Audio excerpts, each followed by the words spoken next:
Yung makaraan update ko naman kayo sa ginagawa namin. So bali dito naglagay na rin ng partition. Ayan. So, nakalagay tayo ng partition dyan. Nailagay na natin ng partition dito sa taas ito.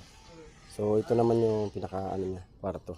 So bali yung mid room niya is 2.8 yung haba, yung papunta naman dito 3 meters. Tapos dito naman sa CR. Yung CR ano to, 150 yung lapad ng CR. So bali nilagay natin ng partition para pag nagbuhos na, so nakadrop to, kaya lagyan na natin ng partition dito. Tapos dito magbubuhos na rin tayo dito banda. So ito na yung nangyari nung mga nakaraang araw na nagawa natin.